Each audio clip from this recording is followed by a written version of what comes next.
everybody plug in. What I want to do is talk a little bit, okay, about the slice, okay?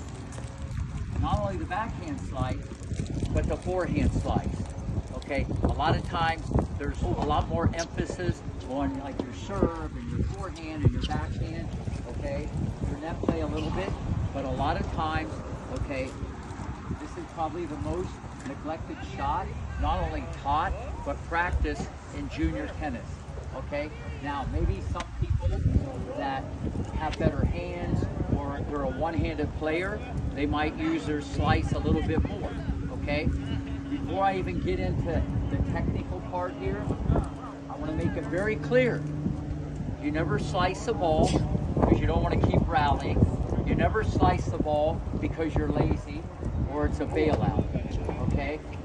So I want to make it clear because some people I tell them don't slice the ball because you got to work harder with your feet and get in position. Or some people, they'll just start doing that with the slice. Now, very important. How many of you guys like to slice? How many of you guys want to slice? Okay, very important. I cannot stress this enough. A perfect example is John. His backhand slice is so much more advanced than anybody here, and he's 11 years old, and he's a two-handed player. What you got to do, you not only have to have the slice in your tool bag, you got to use it to live another day. There's going to be balls you're just not going to get to. Not only do you have to have the slice to get the ball back, if you do it right, you'll have enough time. To get back into the point. Sometimes you don't want to hit it back hard. Sometimes you don't want to drive the ball. This is very, very important that you learn the slice backhand. The game is much, much different than even 10 years ago. Much different. Everything's faster, quicker, okay, more power. The balls are so much faster. Movement is a premium. If you don't have a backhand slice in your toolbox, it's hard to play. One shot, 1 point, 1 day, one opponent. You got to have it and get it back. Okay, you got to get it back. Now, the technical part. Everybody watch. When the ball comes over, obviously you can use the same grip as you do on your serve and on your volley. When the ball comes over, very important, you take the racket back with your shoulders. A lot of times people, because you're not that strong, you're not that big, you take it back kind of with your arm and right off the bat, it's a shoot. Always take the racket back as a unit. Same thing on the ground stroke. It's always the shoulders take the racket back.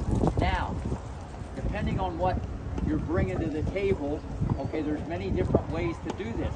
You might look at a picture of someone like Federer. You've heard of him, right? Pretty good, a lot of potential, okay? That's a joke. Okay, what? Took the racket back. He put the racket up here behind his ear. He would come down like a Swiss Army knife. Hiya! Because the higher you start and the more you come down, you're going to get more backspin on the ball and it's going to go through the court. Now, but I don't think anybody here is maybe at that level with the slice. Obviously, Charlie, John would be. Okay, where the racket could be higher. What I recommend, shoulders turn. Look, the racket head is above the wrist, but here's what I want everybody to understand. I would like you to have your arm a little straighter. The number one mistake, probably with a lot of adults here if you play, you take the racket back and this is bent, and then you do this, ole. You hit this way. When you do the slice, watch my racket. It's a semicircle. The racket goes this way, and then you create a 90-degree angle, and then you come down. So it's that way. Most people go that way. So you want to, it's a semicircle. Everybody knows what that is, okay? Bang. I can show you any top player.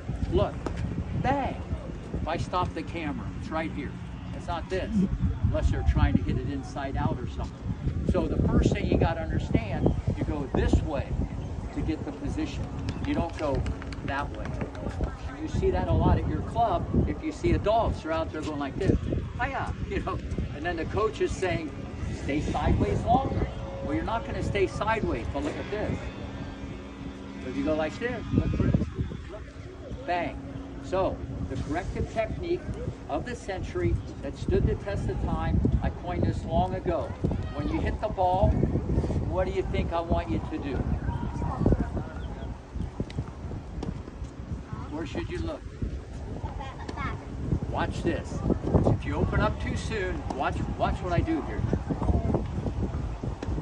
See, if your head looks backwards, I mean, don't do it before the ball comes, you gotta watch the ball. Look, it will automatically keep your shoulder right there. People will tell you keep your head still, good tip, that doesn't work for a lot of people. But if you go like this and look back, this can't move. It can't move, it won't move. So you wanna look backwards. There's been thousands and thousands of adults, whether here in person or over the internet, I tell this to, in 5 minutes, their slice improves more than in 5 years of lessons, just by having them look backwards. It auto-corrects a problem instead of someone saying you're opening up too soon, because that's what a lot of you guys will do.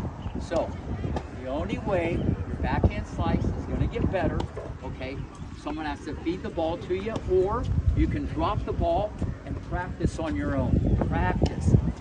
Let me put it this way, especially in men's tennis, because the balls probably would come a little faster, you got to have this shot. Now, the reason why I want everybody to practice this, you want to change the pace. Okay, people would rather hit the ball here. They don't like the balls there, and they don't like them there. A lot of times, who changes the pace of the shot sometimes either gets a short ball or they win the point. That's a whole other discussion about strategy. But technically, the shoulders take the racket back, the racket head is going to be above the wrist. Okay, where you put the racket, I'm not that concerned.